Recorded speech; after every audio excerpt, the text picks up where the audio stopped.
You're listening to the Veterinary Innovation Podcast. You're listening to the Veterinary Innovation Podcast. My name is Shawn Wilkie, and along with my awesome co-host, we interview the innovators in this space every week. Ivan, please go ahead and get us started. Hey, I'm Ivan Zach. Really excited to have our guest on the podcast that we should have had one of the first episodes, a friend of mine, Matt Russell. He is the industry veteran in software, and with over 2 decades in the animal health industry, Matt Russell has spearheaded startups and collaborated with leading companies. In 2001, he initiated Mast Technology, focusing on integrated radiology solutions. Later, as the co-founder of Odyssey Software, he developed the Diagnostic Imaging Assistant. And he then served as Director of Technology Group at Patterson Veterinary until 2014, following their acquisition of Odyssey. In 2015, Matt co-founded our VetLink and DataPoint. These startups were acquired by IDEX. Matt is currently working on a new venture, Petszel, a groundbreaking pet vet platform that enables integration between the shelters and veterinary practices to ensure adopters are well prepared for their pet care journey. Matt, thank you for finding the time. We're really excited to have you here. Thank you both, Ivan and Shawn. And I think it's great to join. Look forward to this. And it's just been great being friends and colleagues over the years. So, Petszel, what are you up to? What is it going to be? What's the big vision? Yeah, so we began building Petszel early last year. And, the initial aspirations, I think, were probably a little too grand in solving, the pet vet, the full pet vet engagement problems and being able to generate a year-round dialogue between veterinarians and the pet parents they serve. I think Petszel will be a meaningful part of what will ultimately be a much bigger solution and take partnerships and integrations. But as we dug into that issue, one key pillar of differentiation, one thing we know we need to look at is establishing relationships with pet parents earlier, like pre-vet care. And to do that, you've got to get to the point of pet acquisition. And so we spent a lot of time with leading shelter directors, some of the largest, most progressive, highest volume shelters in the country to learn about the adoption process, what they liked, what they didn't like, opportunities to create digital experiences and generate relationships with pet parents, and then have that opportunity to connect them to both vet services and other pet care services. So, Matt, really, really interesting. The whole adoption process, as far as I know it, is very paper heavy still. We've seen a lot of digitization inside of, small animal. It's starting to spill over into equine, but, the start of the pet parent journey kind of starts a lot of times for people at shelters.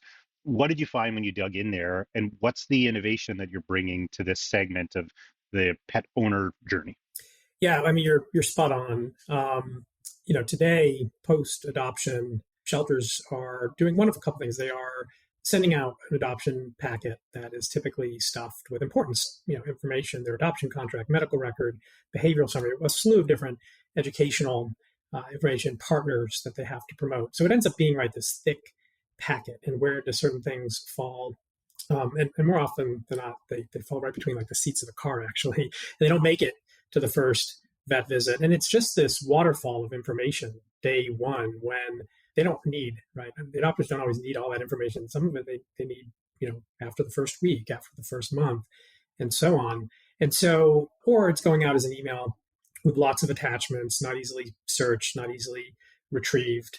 And all of that is complemented by an adoption counselor's narrative. But even that, the shelters are, more so than ever, perhaps inundated with their populations, and they don't have a lot of time during the adoption process. And so this all just kind of begged for, digitization and the digital experience that today's pet parents, Gen Z is your fastest growing pet parent population. Millennials are your now most populated. They expect everything at their fingertips. And so we've established relationships with leading shelter management systems. There's 4 that are, you kind of make up 93% of that space. And we highly value those relationships with those with the shelter software, and we're integrating near real time to be able to have a view of adopter data, the data on the pets that they've adopted, be able to capture a medical record summary, and in many cases a behavioral summary, and then welcome the pet parent into a digital journey that is entirely branded to the shelter, so coming from a trusted, reliable source. The platform's free to shelters, so it's really easy for them to get on board. And then we deliver that experience and deliver relevant content and other information features at the moments that matter post adoption. And as we dug in with shelters, like one of the things I learned about was the framework that they call Rule of Three. It's pretty simple. It's like day 3, week 3, month 3. And those are some key milestones on expectations you should have on your dog or cat getting acclimated to their new home. Here's what should happen day 3, week 3, 3 months. And we're following that sort of framework and guidance to make sure that pet parents have what they need when they need it. So that's interesting. That's actually a very known paper heavy process that you're optimizing. I've looked at that several times in different startups, and I think that there were a couple attempts actually in the industry, I think, to solve for that. But I think the attempts that were made were too grandiose, and they also looked at it as a sidebar or car, but not really a focus. So that's really great to see that is addressed. What is the business model behind it? How does that work as an ecosystem for you, for the company? Who's the payer? Just to kind of dig in a little bit of that, because a lot of listeners like to understand how the different models work in the vet industry. If that's not a trade secret, it's not. And you're right that there have been prior attempts, pretty lo-fi attempts, unintegrated attempts. But if you think about it, a number of companies and services have wanted to partner more closely, activate this channel in a more integrated way. But it hasn't been done quite like we're doing with Petszel. So it's like, okay, if it's free for shelters, if it's free for pet parents, how are we going to make money, right? And so if we can deliver that experience within moments post adoption, right, there are a number of partners that are already well aligned, right, with shelters that want to be in front of that pet parent, delivering really important stuff to get them off on the right foot, right? And because the more you can do that, the less likely that dog or cat will get returned, right? Which is huge. Of all the dogs, for example, that are returned post adoption, 60% of those returns are due to behavior. So, like, what if you can deliver the right tailored, training resource, both physical and digital training resources, and if you can do that, right, that can be monetized. We we have a share in that transaction, or that next bag of food that pet parent gets for diet continuity. Shelters are very much invested in making sure that pets ideally stay on the same diet for consistency. It's really important in general, but post-adoption, when they're coming from a stressful environment and now going into a new home, and if you switch up the diet, right, you have a higher chance of GI issues. And now if you've got a dog who, right, is having issues around the house and dirtying the carpet, more likely that it's going to get returned, right? So if we can put those right partnerships and product service in front of pet parents, right, we participate in those transactions. But very importantly, the shelters do as well, right? The shelters, they want to ethically influence key products and services. And so that is a key area of our model. If we, which we do, know where that adopter resides, we can put a 5-mile radius around their neighborhood and serve up veterinarians, serve up other pet care services that can also be controlled by shelters, like shelter preferred sites. And if we're doing that and we're generating e-bookings, or we're generating, that pet sitter booking, et cetera, that's right. That's a key revenue source for us as well. And then there's other ongoing partnerships, with both independents and, veterinary corporate groups to deliver better prepared, well-qualified new client leads. So those are some of the key areas that Petszel is focused on. And, if we're delivering to the shelters something that saves them time, helps them now deliver a consistent post-adoption experience, and ultimately reduces likelihood of return, it's really easy for them to say yes. And on top of that, they have new funding potential. So that's right. That's where it all kind of starts, and then it feeds into ultimately what Petzel's model and how that's evolving. That makes a ton of sense, Matt. I want to go in a completely different direction, if hope you don't mind. Sure. But you've been around doing this for a long time. A lot of people that listen to our show are out there hunting and scratching their first time, trying to break into the market, trying to help, whether it's the veterinarian or the pet parent. So a couple questions. One, I want to check an assumption. Did you start as a developer? Don't answer yet. So I want you to answer that question. And then two, I want you to maybe help our audience learn through your experience from, startup founder to corporate guy to acquisitions guy to startup founder again. And then maybe to top it all off, what are you doing with another startup? Yeah, crazy, huh? No, I'm not a developer. I just know enough, kind of like you and Ivan. I know enough to be dangerous, and I know enough to, cry BS when a developer is saying we can't do something. But that's the extent. I'm not a developer. My background is kind of weird and mixed. My academic background is animal science. I started my professional career actually in the zoo field as a herpetologist. I used to chase reptiles and amphibians all over the world. A lot of fun, no money. And so as I was wrapping up school, I got into animal health and helping to manage some practices in the DFW area, and then just started to recognize workflow challenges and pain points in veterinary, practices. Again, much like Talkatoo and much like things like SmartFlow, right? Solve key pain points in the veterinary workflow. And so, yeah, like Ivan summarized earlier, that started this very much unexpected, unplanned entrepreneurial journey. And for startups that, again, I never would have expected to become a serial entrepreneur and have exited multiple companies and had the privilege of working for some really cool large corporations on the other side, which is a very different learning. And so I will say that one of the common denominators is always partnering with, and you guys know this, partnering with great developers, getting your CTO as your partner, right, and giving them some meaningful equity, and I did that for all four of them. Some things over this journey have gotten easier in that I think all three of us, it's not that hard for doors to open now in the industry. How wide they open, that varies, but they open. Which is tougher for a new entrant. It's still, though, we could spend a whole episode talking about startup challenges and how, big companies should be in a different place in enabling innovation and enabling more advanced capabilities, whether that's, integration bidirectionally with PIMS or diagnostic systems or other modalities and whatnot. We're not nearly far enough along, and it's the pace of great startups and innovation. It's outpacing this market's ability to enable the innovation, which it'll come, it'll materialize. But I think that's that's painful for all of us, whether we've been at this for years and sure we may know the path to get there faster, but we need to do better in those areas. That's a whole separate topic. So Shawn, hopefully that answered the question. Yeah, you just missed the last one. What the hell are you doing with another startup? Yeah,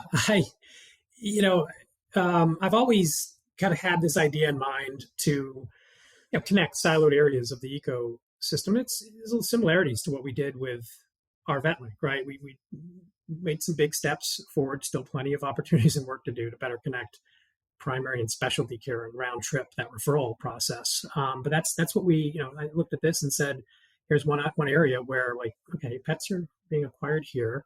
They got to make it over here to veterinary and pet care services. And there's absolutely no meaningful bridge between those two spots. And, like you guys, I'm dyed in the wool animal health, tech. I'll just always, people ask why are you doing a fifth? And what'll happen after this one?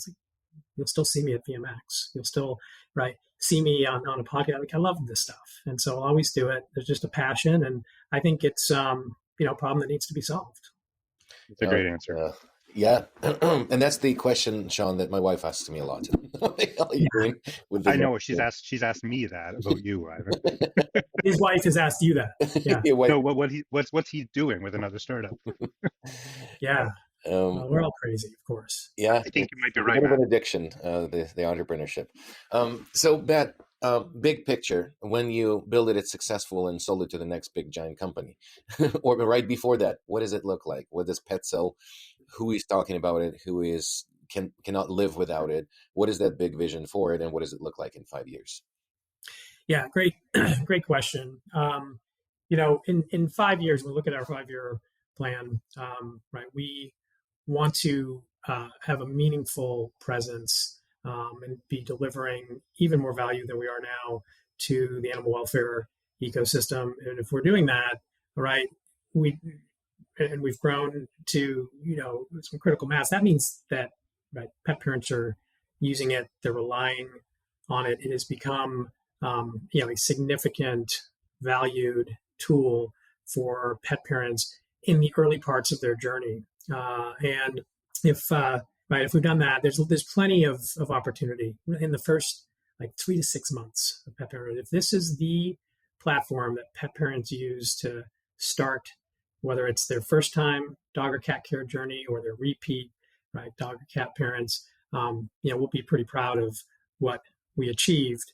And we see people have asked me okay, well, how does this conflict or overlap with, you've got all sorts of pet apps, and we actually see and are in I think really exciting discussions with some of those key players, because we see a great handoff opportunity. So if this is what's feeding into creating more vet visits and pet parents recognizing the quality of vet care and other pet care services, I think we've been successful.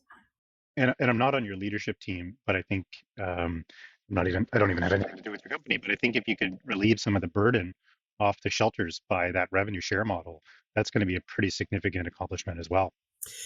Yeah, and we we are spending some very thoughtful quality time in the animal welfare community. It's really important. We obviously are for-profit business. We need to make money, but we can do that and deliver tremendous value to animal welfare organizations. And I'm excited when I look at the leadership team. We've got some great co-founding talent, but we've got a really powerful advisory board made up of folks from the vet side, but very importantly, some animal welfare leaders who have led some of the largest shelters, who are highly influential, and are making sure that we deliver the experience that shelters and, of course, then ultimately their adopters want.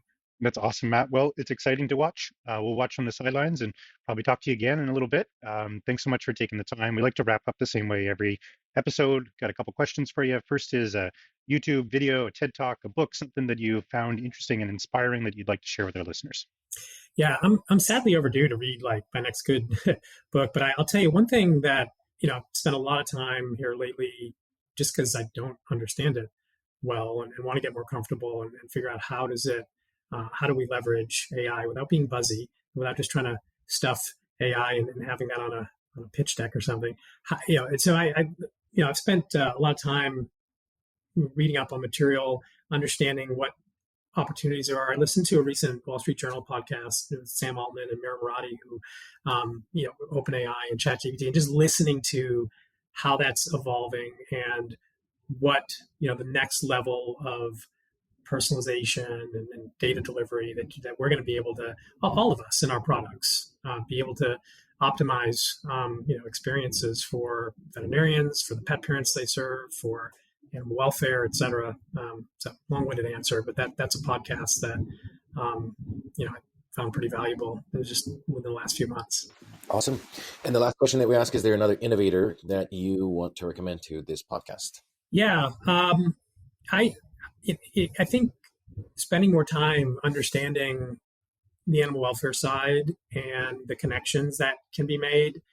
One individual we're working really closely with, and I'd certainly recommend for the podcast, her name is Kristen Hassan. Kristen led some of the largest, highest volume animal shelters in the country. She's on several animal welfare boards, and she now has her own consulting firm called Outcome Advisors, and she's fantastic, and she really has a lot of great progressive ideas on how shelters can work with other vet and pet care providers to, hopefully generate the most positive outcomes and pets find their forever homes.